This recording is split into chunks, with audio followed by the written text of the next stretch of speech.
దేశం మొత్తం ఇప్పుడు ఆంధ్రప్రదేశ్ వైపు చూస్తుంది. దాదాపు ఎన్డీఏ కూటమి తెలుగుదేశం పార్టీ దాదాపు 160 సీట్ల ప్లస్ తోటి ఈరోజు అధికారం చేపట్టబోతుంది. పెద్ద ఎత్తున ప్రజల్లో కూడా మార్పు వచ్చింది. సో ఇంత పెద్ద ఎత్తున ప్రజల్లో మార్పు రావడానికి ఏంటనేది నట్టుకుమార్ గారి మీద తెలుసుకున్నాం. సార్ మొత్తం మీద చూశారు అంటే ఇంత పెద్ద విజయం అయితే ఎవరు ఊహించలేదు. 130 సీట్లు వస్తాయనుకున్నారు, కానీ అంతకు మించి అయితే ఇక్కడ రిజల్ట్ రావడం కూడా జరిగింది. అంటే ప్రజలు ఇంత మార్పు రావడానికి కారణం ఏంటి? ఒక అరాచకం జరిగిందండి. ఒక అరాచకం, ఒక సైకో పాలన చేశారు. ఒక అరాచకంలో రవిడీజం చేశారు. చెల్లులని చూడలేదు, బయట ఆడపిల్లని చూడలేదు, మగపిల్లని చూడలేదు. దొరికినంత కబ్జాలు చేశారు. ఒక చర్చి ల్యాండ్లని చూడలేదు, ఒక బోర్డు ల్యాండ్లని చూడలేదు, దేవాదాయ భూములని చూడలేదు. శ్రీనివాసుని వెంకటేశ్వర స్వామి, సాక్షాత్ వెంకటేశ్వర స్వామి దేవాలయాన్ని మొత్తం టోటల్గా అక్కడే మోసం జరిగింది. ప్రతి దిక్కున కూడా మాయ చేస్తూ మోసం చేస్తూ జగన్మోహన్ రెడ్డి గారు ఒక్కసారి అని చెప్పి గులకరాయి అని చెప్పి కోడికత్తి కేసు అని చెప్పి బాబాయిని హత్య చేసిన వాళ్ళు ఎవరో తెలియక, ఇప్పుడు కూడా తెలియకుండా నడిపించిన ఘనత జగన్మోహన్ రెడ్డి గారికి ఉంది. ఇలాంటి వ్యక్తి ఉండాలా, మన రాష్ట్రాన్ని మనం కాపాడుకోవాలా. చంద్రబాబు నాయుడు గారు ఏ పాపం పుణ్యం ఎరిగిన చంద్రబాబు నాయుడు గారిని 52 రోజుల్లో జైలు పెట్టి 72 గంటలు రోడ్డు మీద నిద్రాహారాలు లేకుండా తిప్పించి ఆయన పెట్టిన కష్టాన్ని జనాలు చూశారు.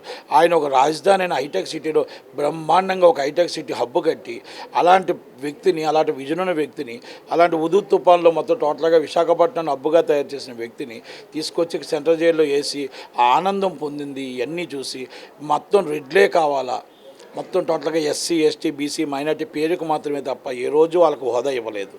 ఏ రోజు వాళ్ళకి ఏ ఒక్కటి కూడా ఇవ్వలేదు. ఇలాంటి వ్యక్తి మనకు ఉండాలా.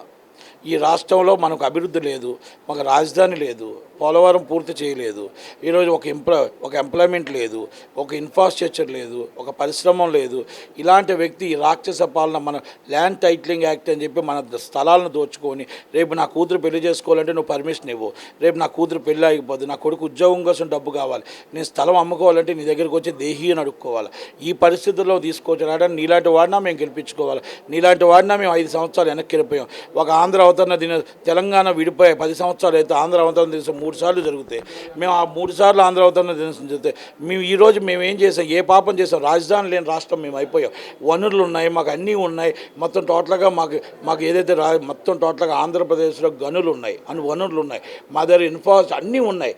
మాకు ఎందుకు ఇన్కమ్ రాకుండా మీరు అప్పులు చేసి మా రాష్ట్రాన్ని ఎందుకు డెవలప్ చేస్తారు? ఒక పోర్ట్ ఉంది, ఒక స్టీల్ ప్లాంట్ ఉంది, ఒక గోదావరి ఉంది, ఇలాంటివి ఎన్నో చెప్పుకుంటూ పోతే అన్నీ ఉన్నాయి. అలాంటి దాన్ని కూడా ఈరోజు అప్పుల పాలు చేసి మా రాష్ట్రాన్ని అన్యాక్రాంతం చేసి ఈరోజు మొత్తం టోటల్గా ఉద్యోగులకి 10వ తారీఖు జీతాలు రాని పరిస్థితుల్లో ఉంటే ఇలాంటి వ్యక్తినా మేము ఉంచాలి అని ఒక కసితో, ఒక కోపంతో రాత్రి 1 గంట దాకా ఎక్కడెక్కడో ఎన్ని ప్రపంచం నుంచి వచ్చి 30 గంటల ప్రయాణం చేసి మొత్తం 10 గంటల లైన్లో నించొని ఓటు వేసి కసితో ఓటేసి ఒక్కొక్కరు గెలుపు ఎంతో తెలిసిన 30,000, 40,000, 50,000 మెజార్టీ మీద ఒక్కొక్క నాయకులు గెలుస్తూ ఉంటే, టీడీపీ కానీ జనసేన కానీ గెలుస్తూ ఉంటే అసలు కనివిని ఎరగని చరిత్ర. ఈ చరిత్ర దేశం అన్నాడు జగన్మోహన్ రెడ్డి గారు. ఏ మంచిగా అన్నాడు, ఏమన్నా దేశం ఎంత మన వైపు తిరుగుతుంది, మన ఆంధ్రప్రదేశ్ వైపు చూస్తుంది, గర్వించదగ్గ విషయం చూస్తుంది అన్నారు. ఎస్, కూటమి గెలుస్తుంటే మొత్తం దేశ రాజకీయాలు వదిలేసి ఆంధ్రప్రదేశ్ కోసం నోరెళ్ళి చూస్తూ నేషనల్ ఛానల్స్ అన్నీ కూడా మన వైపు మొగ్గు చూపిన మరి ఘనత ఈరోజు ఆంధ్రప్రదేశ్లో ఉంది. కనుక ఆంధ్రప్రదేశ్లో అది చంద్రబాబు నాయుడు గారు, పవన్ కళ్యాణ్ గారు ఘనత. అందుకనే అంటున్నారు, పవన్ కళ్యాణ్ గారికి మనకి లోకేష్ గారికి, చంద్రబాబు నాయుడు గారికి బాధ్యత ఇచ్చారు. సార్, మీరు సినిమా ఇండస్ట్రీకి సంబంధించిన వ్యక్తిగా, ఒక ప్రొడ్యూసర్గా, అంటే తెలుగు సినిమా ఇండస్ట్రీలో ఎప్పుడూ లేని విధంగా సీఎం గేట్ ముందు నిలబడాల్సి వచ్చింది. హీరోలు కావచ్చు, డైరెక్టర్లు కావచ్చు, అందరూ చాలా అవమానంగా కూడా అది అప్పుడు చాలామంది భావించడం కూడా జరిగింది. అంటే ఎఫ్డీసీ చైర్మన్గా కేవలం ఒక పదవి అనేది మాత్రమే ఉంది, కానీ ఎటువంటి చర్యలు తీసుకోలేదు, ఒక ఆట బొమ్మలాగా ఆడిచ్చారని చెప్పి కూడా వినిపించిన మాట. ఎఫ్డీసీ చైర్మన్ని ఒక నాటక ఉత్సవాలకు, ఒక తిట్లు ఉత్సవాల చైర్మన్గా పోసాని కృష్ణమూర్తిని పెట్టారు. పోసాని కృష్ణమూర్తి 2 గన్మ్యాన్లు ఇచ్చి మమ్మల్ని తిట్టించారు, మమ్మల్ని అవమానించారు, మా సినీ ఇండస్ట్రీని, మా సినీ కులాన్ని తిట్టించారు, చిరంజీవి గారిని అవమానించారు, పవన్ కళ్యాణ్ గారిని అవమానించారు. ఇలాంటి వ్యక్తి ఆ సినిమా ఇండస్ట్రీలో ఉన్నాడు ఈ పోసాని కృష్ణమూర్తి. ఆ శ్యామల అన్న అమ్మాయి అది కాదు, వయసుకి మర్యాద ఇవ్వలేదు, విలువలు ఇవ్వలేదు, తండ్రికి ఇవ్వలే, తల్లిదండ్రుల పెంపకం ఏంటో నాకు తెలియట్లే. అమ్మాయి ఏం చేసింది ఏమన్నది? 75 సంవత్సరాల వయసున్న ఒక చంద్రబాబు నాయుడు గారిని, ఒక విజన్ ఉన్న నాయకుడిని ఆయన ఏమనేది ముసలు ఏదో ఆమె ముసలి నక్క ఏదో చెప్పింది అంటే వాళ్ళ తల్లిని అదే మాట అంటావా తల్లి? మీ నాన్న కూడా ఇదే మాట అంటావా? ఈ మాట అంటే నువ్వు ఆయన మాట అన్నట్టే నువ్వు. ఇంకోటి, మీ అమ్మ నాన్న నేర్పించిన నీకు అదేనా? పెద్దలు ఇదే మర్యాద నేర్పించారా? ఇలాంటి వాళ్ళన మన సినిమా ఫీల్డ్కి మనం తీసుకొస్తున్నాం. నిర్మాతలు ఆలోచించుకోవాలి. నిర్మాతలు ఒక్కసారి ఆలోచించుకొని ఆమె పెట్టుకునే ముందు ఒక్కసారి ఆలోచించండి. మనం మర్యాద, పెద్దలకు మర్యాద ఇవ్వలేంది, విలువ ఇవ్వలేంది, మన నిర్మాతకి ఏం విలువ ఇస్తుంది? ఇలాంటి వాళ్ళన మన ఇండస్ట్రీలోకి తీసుకొస్తున్నాం అంటూ. రెండోది, ఒకటి, సినీ ఇండస్ట్రీలో మమ్మల్ని 1/2 కిలోమీటర్ నడిపించుకొని చిరంజీవి గారిని దండం పెడుతూ ఉంటే ఒక 6 అడుగులు కిందకి వెనక్కి వెళ్ళి, సార్ మా ఇండస్ట్రీ కోసం కాపాడుకోవడం కోసం మేము 6 అడుగులు కిందకైనా దిగుతాం, మేము మీకు నమస్కరిస్తున్నాం, మాకు చెయ్యండి అని అడిగితే, పెద్ద పెద్ద హీరోలకి ఎవరెవరో లైన్లు కడితే ఇంటర్వ్యూ ఇవ్వలేని అందరు హీరోలు మీ దగ్గరకు 1/2 కిలోమీటర్ నడిపించారు. నవ్వుతూ సరదాగా వాళ్ళు నడుస్తూ ఉంటే ఆనందం పొందారు.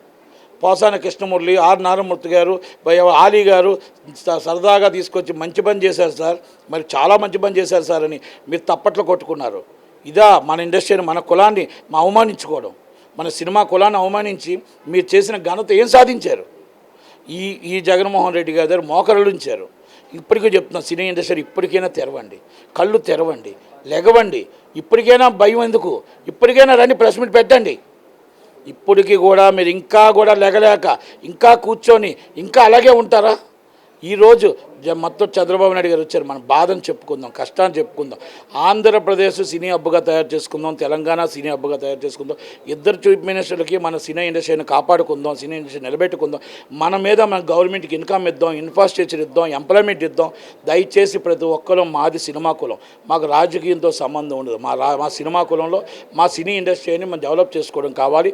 మా సినిమా వాళ్ళకి మాత్రమే FDC చైర్మన్ ఇమ్మంటున్నాం. మా సినిమా వాళ్ళకే మొత్తం టోటల్గా ఏదైతే సాంస్కృతిక కార్యక్రమాలు, టూరిజం ఏమున్నాయో మా సినిమా సంబంధించి మా ఇండస్ట్రీ ఉన్న వాళ్ళకి మాత్రం ఇమ్మని అడుగుతున్నాం. అది ఎవరికి ఇచ్చినా నా హక్కు. నేను FDC చైర్మన్ ఆశిస్తున్నాను. నాకు ఇస్తారా, ఇంకొకరికి ఇస్తారా, ఆశించేది నా హక్కు. లోకేష్ గారు ఏం చెప్తే దాన్ని చిరసా వహిస్తాను. పవన్ కళ్యాణ్ గారు ఏం చెప్తారు చిరసా వహిస్తా. మా ఇండస్ట్రీ బాగు కోసం, మా ఇండస్ట్రీ నిలబడడం కోసం నేను ఏ సపోర్ట్ చేయమన్నా, ఎలా ఉండమన్నా, వాళ్ళు ఏం చెప్పినా దాన్ని చిరసా వహిస్తానని చెప్తూ నమస్కారం. Thank you very much.